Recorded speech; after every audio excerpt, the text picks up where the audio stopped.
Dalam matematika, apa yang terjadi tadi itu bisa banget dimodelkan gitu ya sebagai probabilitas kita melakukan suatu aksi dengan kondisi tertentu. Jadi biasanya itu ini dirumuskan seperti ya, probabilitas A terhadap B itu sama dengan probabilitas, irisan A dengan B dibagi probabilitasnya B, kira-kira rumusnya seperti itulah ya. Jadi kalau dibahasakan sebenarnya itu sederhananya adalah, ya tadi probabilitas A, kalau B udah terjadi adalah peluang A sama B itu terjadi barengan gitu loh, dibagi peluang dari B itu sendiri, kira-kira seperti itulah ya penggambarannya. Oke, jumpa lagi dengan saya Peken Magang, stay humble and keep the excitement to learn like a newbie in town. Dan di video kali ini kita masih ada salah satu series dari channel saya, yaitu adalah Ilmu Dalam Teknologi. Dan di episode kali ini saya tuh pengen ngajakin teman-teman ngobrolin tentang matematika di dalam sistem rekomendasi. Jadi gini, tentunya selama beberapa tahun terakhir ini kita semua sadar ya, kita tuh berada di dalam ya suatu sistem yang terasa banget itu paham diri kita gitu loh. Jadi misalnya kayak layanan tontonan on demand gitu ya, terus juga media sosial, bahkan marketplace, itu tuh konten-konten yang muncul di beranda kita tuh terasa relevan gitu ya. Terus juga ya konten yang direkomendasikan itu terasa banget kayak tepat banget lah gitu loh, tepat mengena gitu kan. Bahkan ya iklan yang muncul itu sering banget terasa terlalu akurat. Nah, ya banyak orang yang melihat ini menyebutnya itu sebagai algoritma yang ya sangat pintar lah, gampangannya seperti itu. Bahkan sebagian besar tuh mungkin sambil bercanda ngomong, "Oh ini magic nih," gitu kan. Tapi ya saya sebagai seorang yang bekerja dalam dunia software engineering, dan tentunya saya cukup dekat ya dengan hal-hal seperti ini. Jadi saya pengen menyampaikan satu hal yang mungkin agak mengganggu, itu adalah yang nggak ada magic di sini gitu loh. Yang ada itu cuma matematika, struktur, dan juga ya optimisasi yang benar-benar terukur, gambarnya seperti itu. Jadi pertanyaannya tentunya tuh bukan lagi kenapa sistem ini tuh bisa ngerti, bisa paham sama kita nih sebagai user, bukan itu lagi pertanyaannya. Jadi pertanyaannya itu adalah apa yang sebenarnya lagi dihitung nih sama sistem ketika sistem itu sampai bisa memahami diri kita sebagai user.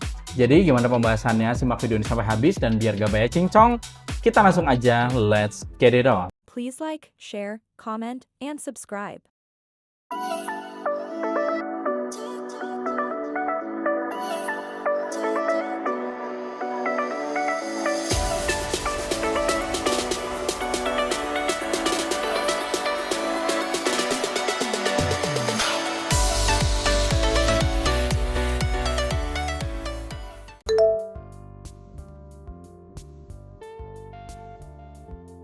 Oke, yang pertama tuh saya pengen bahas di mana dari data itu akhirnya berubah menjadi preferensi. Jadi gini, ketika kita melihat suatu konten ya, baik itu di layanan on demand, entah itu di media sosial ataupun di marketplace, atau ya kita ambil contoh yang gampang aja, ya video lah gitu ya.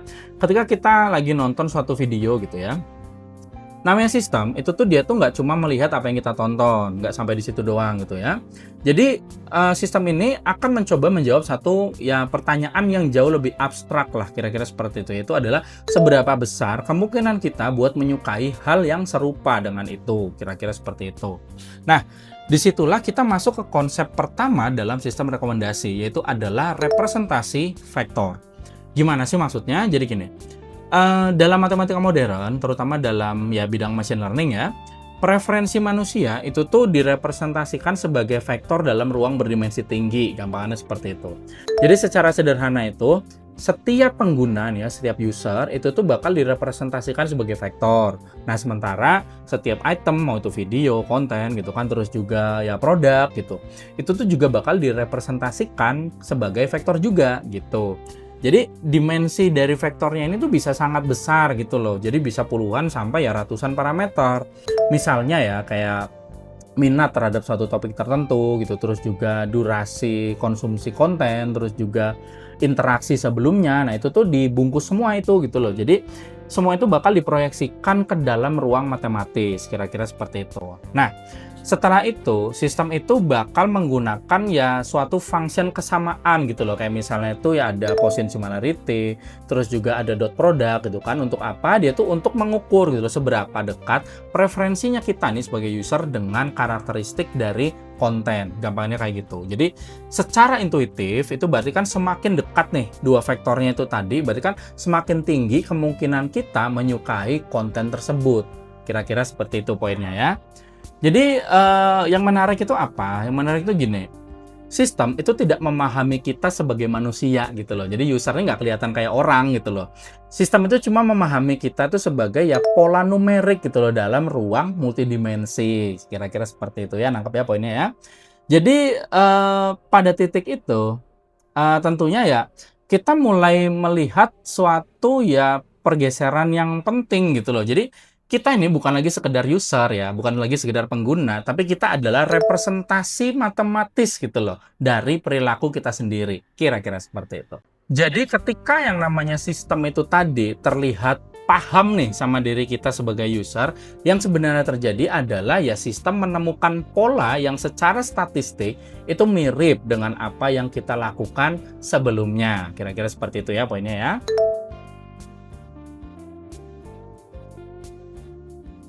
Oke, selanjutnya tuh gini ya. Jadi memahami apa yang kita suka sebagai user itu tuh baru langkah pertama gitu loh dari sistem rekomendasi. Masalah sebenarnya itu adalah di ketika sistem itu tidak cuma pengen memahami diri kita gitu loh. Dia tuh juga pengen bisa memprediksi kita, dan bahkan ya lebih dari itu, sistem tuh benar-benar pengen memastikan yang diprediksi itu benar. Poinnya di situ ya. Jadi bayangin aja satu kejadian ya yang sederhana aja lah, kayak misalnya kita buka YouTube gitu ya, teman-teman buka YouTube gitu, terus kita tuh ngelihat video tentang belajar sistem desain misalnya kayak gitu ya. Nah, kita tuh tidak langsung klik misalnya, terus kita ngelihat thumbnailnya aja gitu selama ya 2-3 detik gitu kan, terus akhirnya kita scrolling lagi gitu. Nah, di titik itu bagi kita mungkin nggak terjadi apa-apa gitu ya, tapi bagi sistem itu tetap sebagai data gitu. Jadi seberapa lama kita berhenti itu juga dicatat. Nah, setelah itu misalnya beberapa detik kemudian tuh muncul video lain dengan topik yang serupa misalnya gitu ya. Tapi judulnya tuh lebih provokatif misalnya gitu. Terus thumbnailnya tuh ya lebih mancing kita, ya lebih clickbait ataupun ya kita lebih terasa engagementnya lah, gambarnya seperti itu. Nah, kali ini akhirnya kita klik tuh, terus nonton gitu kan. Terus kita nonton selama kayak misalnya 5-7 menit gitu ya. Nggak sampai selesai lah gambarnya seperti itu, tapi tentunya itu cukup lama gitu kan. Nah, di titik itu sistem itu mulai melakukan sesuatu yang sangat spesifik, yaitu adalah dia tuh mencoba menjawab seberapa besar kemungkinan si user ini tuh bakal klik kalau saya tampilkan konten yang seperti ini. Nah, gambarnya seperti itu yang dipikirkan sama si sistem. Dan pertanyaan ini ya punya bentuk matematis yang sangat jelas. Jadi gini, dalam matematika, apa yang terjadi tadi itu bisa banget dimodelkan gitu ya sebagai probabilitas kita melakukan suatu aksi dengan kondisi tertentu. Jadi biasanya itu ini dirumuskan seperti ya probabilitas A terhadap B itu sama dengan probabilitas irisan A dengan B dibagi probabilitasnya B. Kira-kira rumusnya seperti itulah ya. Jadi kalau dibahasakan sebenarnya itu sederhananya adalah ya tadi probabilitas A kalau B udah terjadi adalah peluang A sama B itu terjadi barengan gitu loh, dibagi peluang dari B itu sendiri. Kira-kira seperti itulah ya penggambarannya. Nah, sekarang misalkan ya kita terjemahkan lah ya ke situasi yang nyata ya. Anggap yang A itu adalah ketika kita tuh ngeklik video. Nah, yang B itu ketika kita melihat videonya itu loh di layar kita tentunya gitu kan. Artinya berarti kan kita tuh bakal dihitung nih seberapa besar kemungkinan kita bakal klik setiap kali ada video itu ditampilkan kepada kita. Kira-kira seperti itu. Oke, kita coba bawa ke angka yang lebih nyata ya. Misalnya gini ya. Misalkan dalam sistem itu tadi sebuah video misalnya ditampilkan 1000 kali gitu ke kita. Jadi ini yang disebut sebagai impression. Nah, dari 1000 itu ternyata kita klik 100 kali gitu loh. Berarti kan kejadian B yang cuma ngelihat video tadi ditampilin ke kita itu 1000 kali, dan kejadian yang irisan antara kita cuma ngelihat sampai akhirnya kita klik buat nonton berarti kan itu 100 kali. Berarti irisan A sama B-nya 100 gitu ya. Berarti kan probabilitas A terhadap B itu berarti 100 per 1000, berarti 0,1 atau 10%. Nah, artinya apa? Artinya setiap kali sistem menampilkan video itu ke kita, berarti kan ada 10% kemungkinan kita bakal klik, gampangannya seperti itu. Nah, angka-angka ini didapetin dari mana? Ya, itu didapetin dari, ya ada misalnya impression log gitu kan, jadi berapa kali video itu muncul di layar kita gitu ya. Terus juga ya, klik lognya itu juga dicatat seperti saya bilang tadi. Jadi, ini nih berapa kali kita benar-benar klik di video-video yang tampil di layar kita gitu kan. Jadi ini tuh bukan sekedar asumsi gitu loh. Ini tuh data real yang dikumpulkan setiap detik. Nah, tentunya sekarang kan jadi masuk ke sebuah pertanyaan. Jadi, apa sih yang sistem lakukan dengan si angka 10% itu tadi gitu ya? Ya bayangin misalnya ada 3 video gitu. Misalnya video A gitu atau video jenis A lah gambarnya seperti itu ya, itu 10%. Terus video B itu 3%. Terus ada video C dia itu probabilitas kliknya 1% gitu ya. Nah, yang dilakukan sistem apa? Ya berarti kan sistem tuh bakal memilih video A gitu loh karena memiliki probabilitas yang paling tinggi gitu ya. Artinya apa? Artinya itu adalah feed kita itu bukan diisi dengan konten terbaik, tapi konten yang dia tuh punya probabilitas tertinggi untuk kita klik sebagai user, kira-kira seperti itu. Dan tentunya ya di situ masih belum selesai ya. Jadi sistem itu tidak hanya menghitung klik, dia tuh juga menghitung watch time-nya kita, gitu kan. Terus juga apakah kita lanjut nonton atau enggak, gitu kan. Terus juga apakah kita kembali lagi nih, gitu. Jadi yang sebenarnya dioptimalkan itu adalah ya expected value dari engagement-nya. Poinnya di situ ya. Nah, di titik itu kita tuh mulai melihat sesuatu yang lebih dalam harusnya di sini gitu kan. Jadi sistem itu tidak bertanya apakah konten ini bagus, dia nggak nanya kayak gitu loh. Tapi sistem itu akan bertanya apakah konten ini bisa ngebuat si user ini bereaksi. Gampangannya seperti itu ya poinnya ya.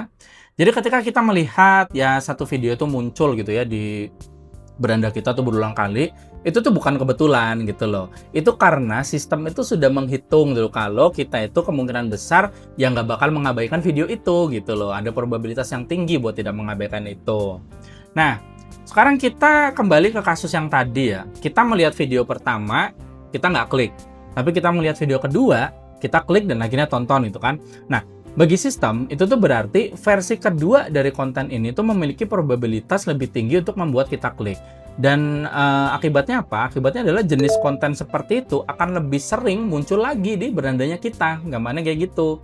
Nah, dan proses itu tuh tidak berhenti di satu kejadian doang gitu kan. Jadi setiap interaksi kita kayak misalnya klik, terus juga skip, terus juga ya durasi tonton, itu tuh akan memperbarui modelnya itu sendiri. Jadi ini yang disebut sebagai Bayesian updating.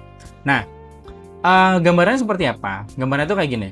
Bayangkan, jadi sistem ini itu tuh nggak yakin gitu lah awalnya ini user nih gimana sih gitu kan. Tapi setelah kita melakukan satu klik, terus kita melakukan ya 2 kali video ditonton, terus juga ada 3 kali skip misalnya gitu kan. Nah, sistem itu mulai membentuk keyakinan gitu loh. Berarti user ini kemungkinan tertarik pada topik X tapi hanya ketika disajikan dalam cara tertentu misalnya seperti itu. Dan si keyakinannya itu sendiri dari sistem itu akan terus diperbarui. Itu tadi sih Bayesian update itu gitu ya. Artinya apa? Artinya ya kita sebagai user itu tidak direpresentasikan sebagai identitas tetap gitu loh dalam sistem. Tapi kita itu adalah ya distribusi probabilitas yang terus-menerus diperbarui, kira-kira seperti itu ya. Nah, tentunya dari situ muncul pertanyaan yang penting juga, yaitu adalah dari semua kemungkinan tadi, mana nih yang bakal dipilih sama sistem gitu kan? Jawabannya adalah ya yang meminimalkan kesalahan prediksinya dari si sistem itu gitu loh. Nah, ini diukur pakai apa? Ini diukur dengan yang namanya loss function. Jadi gini, loss function itu adalah cara sistem itu mengukur seberapa salah prediksi saya, gampangnya kayak gitu. Misalnya gini ya, sistem itu misalnya memprediksi kita bakal klik nih. Nah, tapi ternyata kita nggak klik. Jadi itu dianggapnya ya hasil itu tuh error gitu loh. Nanti di situ berarti sistem akan mencoba untuk meminimalkan errornya gitu kan. Terus juga ya secara bersamaan bakal memaksimalkan engagement-nya. Kira-kira seperti itu. Nah, untuk itu tuh digunakan ya yang namanya gradient descent gitu kan. Berarti ini mencari arah terbaik untuk memperbaiki modelnya gitu loh. Terus juga ya stochastic optimization di mana itu tuh melakukan update secara ya bertahap lah gitu dari data yang real time. Gampangnya kayak gitu ya poinnya ya. Jadi di titik itu kita perlu apa ya gambarnya perlu lebih sadar lah. Jadi karena ada satu hal yang sering disalahpahami gitu loh. Jadi sistem itu tidak bertanya apa yang terbaik buat kita gitu loh. Sistem tuh nggak nanya itu, tapi sistem itu bertanya apa yang membuat user-usernya ini tetap berada di platform ini lebih lama. Nah, itu yang sebenarnya dipertanyakan oleh sistem.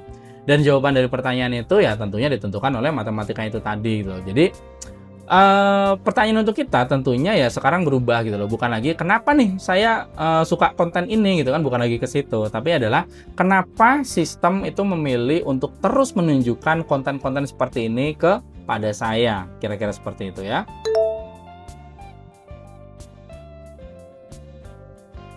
Jadi selanjutnya gini teman-teman, ketika sistem itu sudah cukup baik dalam memprediksi diri kita nih sebagai user, langkah berikutnya itu bukan lagi memahami gitu loh, tapi langkah berikutnya adalah mempengaruhi. Jadi gini, bayangkan ini terjadi dalam beberapa hari lah ya misalnya. Kayak misalnya kita anggap hari pertama gitu ya. Hari pertama itu kita nonton satu video tentang ya tadi misalnya tentang sistem desain gitu ya. Terus hari kedua muncul lagi topik yang serupa gitu loh. Nah, kita klik lagi. Nah, terus hari ketiga feed kita itu mulai berubah tuh. Nah, di hari keempat ya hampir semua yang kita lihat itu memiliki pola yang sama gitu kan. Sekarang kalau kita sadarin di titik itu tadi berarti kan yang berubah itu bukan hanya feed-nya kita gitu loh. Yang berubah itu adalah ruang kemungkinan yang kita lihat. Jadi dalam yang namanya sistem rekomendasi yang ada di platform-platform yang kita pakai gitu ya, itu tuh bukan kebetulan gitu loh. Ini tuh adalah hasil dari ya sebuah mekanisme yang disebut sebagai feedback loop. Nah, feedback loop itu gimana? Dia tuh sirkulasinya tuh sangat simpel sebenarnya. Jadi yang pertama itu kita melihat konten gitu ya. Habis melihat konten itu ya kita berinteraksi dengan konten gitu kan. Nah setelah itu sistem itu mempelajari. Nah ketika sistem udah mempelajari, sistem akan memberikan konten baru. Siklusnya kayak gitu terus berulang-ulang gitu ya. Nah masalahnya apa? Masalahnya adalah yang namanya loop ini itu tuh tidak netral gitu loh. Jadi coba kita lihat secara kuantitatif aja gini ya. Jadi gini, misalkan di awal kita punya dua jenis konten lah yang kita sering lihat gitu kan, sering kita nikmati gitu. Misalnya konten A itu tentang pelajaran misalnya gitu ya, terus konten B itu tentang hiburan gitu. Nah, hari pertama mungkin sistem akan memberi 50% A sama 50% B misalnya gitu. Nah, ternyata kita tuh klik di yang A itu 4 kali gitu. Nah, sementara yang B itu 1 kali gitu ya. Berarti kan di sini sistem itu akan menghitung probabilitasnya lagi. Jadi ya probabilitas untuk klik A itu berarti kan ya 4 dibanding 5 nih di antara klik tadi. Berarti kan dia 80%. Terus untuk probabilitas klik B-nya berarti kan ya 1 dibanding 5 tadi kan. Berarti ya 20%. Nah, dampak langsungnya seperti apa? Jadi gini, hari berikutnya sistem itu kan akan mengubah distribusinya gitu loh. Berarti nanti yang A itu bisa dinaikkan misalnya ya lebih dari 70% yang dilihatkan kepada kita. Sementara yang B ya diturunkan misalnya jadi di bawah 30%. Kira-kira seperti itu. Karena si A ini sekarang lebih sering muncul gitu kan. Jadi kita lebih banyak melihat yang A gitu. Jadi kemungkinan klik yang A itu tentunya ikut meningkat gitu kan. Jadi misalnya kita bakal klik yang jenis A tadi 7 kali, sementara kita klik yang B itu 1 kali gitu ya. Nah, berarti kan probabilitas untuk klik A itu tetap tinggi gitu loh. Nah, tapi yang B-nya kan berarti enggak. Jadi kan akhirnya apa? Berarti sistem itu semakin yakin gitu kan. Nah, dalam matematikanya ini disebut sebagai ya positive feedback loop gitu ya. Dimana ya output sistem itu menjadi input untuk iterasi berikutnya. Gampangannya seperti itu poinnya ya. Nah, di titik ini ya berarti kan terjadi sesuatu yang lebih dalam gitu. Jadi itu adalah si sistem itu mulai percaya gitu loh. Berarti kita ini adalah orang yang menyukai konten A lah, itu yang dipercaya sistem itu kan ya. Jadi karena itu berarti kan sistem itu bakal terus memperkuat asumsi tersebut gitu loh. Artinya apa? Berarti kan itu menjadi berakibat ke variasi yang semakin berkurang buat kita nih sebagai user, dan juga ya alternatif itu jarang muncul gitu loh. Jadi fenomena ini itu sering dikenal sebagai filter bubble ataupun ya echo chamber. Nah, dalam teori optimasi ini tuh sebenarnya adalah trade-off yang cukup klasik ya. Jadi di mana exploration yaitu mencoba kemungkinan baru ataupun ya eksploitasi gitu, exploitation. Jadi itu fokus pada yang udah terbukti berhasil. Simpelnya seperti itu ya. Jadi bayangin konten baru nih yang kita posisikan sebagai ya exploration itu punya rasio klik 5% gitu misalnya. Tapi konten lama yang kita posisikan sebagai ya exploitation di sini itu punya probabilitas klik 40% misalnya seperti itu. Nah, tujuan sistem, ketika tujuan sistem ini adalah ya memaksimalkan engagement, maka ya sistem itu akan secara matematis ya memilih 40% tadi itu karena itu jauh lebih rasional ya kan. Dari situ berarti kan si sistem itu akan mengorbankan variasi nih untuk kita demi kepastian hasil untuk pengguna itu lebih lama ya berada di dalam platform gitu loh. Sekali lagi ke arah situ. Jadi di titik itu tentunya kita mulai melihat sesuatu yang lebih lebih mengganggu lah gitu ya. Jadi sistem itu bukan lagi mencerminkan preferensi kita gitu loh, bukan lagi di situ. Tapi akhirnya sistem itu secara perlahan membentuk preferensi tersebut, gampangannya kayak gitu. Jadi Karena gini ya, yang sering kita lihat itu bakal ya lebih mungkin kita klik gitu kan. Yang jarang muncul ya berarti kan nanti lama-lama perlahan tuh dia bakal hilang gitu loh dari ya radarnya kita, gambarnya seperti itu. Dan ya tentunya di situ muncul ya pertanyaan yang lebih serius gitu loh. Kalau sistem itu menentukan apa yang kita lihat gitu ya, dan apa yang kita lihat itu menentukan apa yang nanti yang kita pilih, ya berarti kan seberapa besar nih pilihan itu benar-benar kontrolnya ada di diri kita sendiri. Itu yang harus kita pertanyakan ke diri kita. Nah, jadi dari yang semua udah saya sampaikan tadi, tentunya kita bisa bilang gini lah ya, sistem rekomendasi itu tuh bukan sesuatu yang jahat ya teman-teman ya. Jangan berpikir ini wah ini jahat nih, enggak gitu sebenarnya. Sistem rekomendasi itu ya sekedar dia itu hasil matematika, statistik, dan juga ya optimasi yang sangat kompleks. Tapi memahami cara bekerjanya ya memberikan kita nih suatu keuntungan yang sangat penting, yaitu adalah kesadaran gitu kan. Dan dengan kesadaran ya tentunya kita akan lebih punya kontrol gitu ya teman-teman ya. Jadi apa nih yang bisa kita lakukan gitu menghadapi sistem rekomendasi yang seperti itu? Nah yang pertama tentunya kita perlu menyadari kalau apa yang kita lihat gitu ya di platform-platform yang ada gitu kan, itu tuh tidak sepenuhnya netral gitu ya sekali lagi ya. Jadi apa yang muncul di layar kita itu tuh bukan representasi utuh dari dunia gitu loh. Dia tuh cuma hasil dari perhitungan aja dan ya probabilitas dan optimasi gitu ya. Nah yang kedua, kita tuh perlu banget secara aktif memperluas ruang informasi kita gitu loh. Jadi ketika kita cuma mengandalkan rekomendasi ya kita tuh cuma akan melihat ya apa yang sudah diprediksikan untuk kita gitu loh. Jadi sesekali kita tuh perlu keluar dari situ gitu. Jadi gunakanlah ya fitur-fitur pencarian yang manual gitu ya, dan juga melihat ya sesuatu yang tidak hanya hasil dari rekomendasi gitu loh. Kita perlu refresh itunya ya. Nah yang ketiga, kita perlu banget memahami bahwa perhatian kita itu tuh sedang diperebutkan gitu loh. Kenapa seperti itu? Jadi gini, setiap klik, setiap scroll gitu kan, setiap detik yang kita habiskan itu tuh adalah bagian dari sistem yang diukur dan dioptimalkan gitu ya teman-teman ya. Dan dengan kita memahami itu tadi, ya kita tuh bisa mulai mengambil kembali lah sedikit kontrol gitu untuk tetap ada di diri kita. Jadi pada akhirnya algoritmanya itu sendiri itu nggak punya niat gitu loh. Dia tidak memaksa, dia tidak ngelarang kita gitu kan. Dia cuma mengarahkan kita, gambarnya seperti itu. Dan mungkin ya pertanyaan yang paling penting tuh bukan seberapa pinter nih algoritma rekomendasi ini, bukan ke arah situ ya, tapi seberapa sadar nih kita sebagai user ketika kita mengikuti si algoritma rekomendasi itu. Jadi kira-kira itu aja yang saya sampaikan, mudah-mudahan bermanfaat buat teman-teman semua. Thank you for watching dan salam backend magang.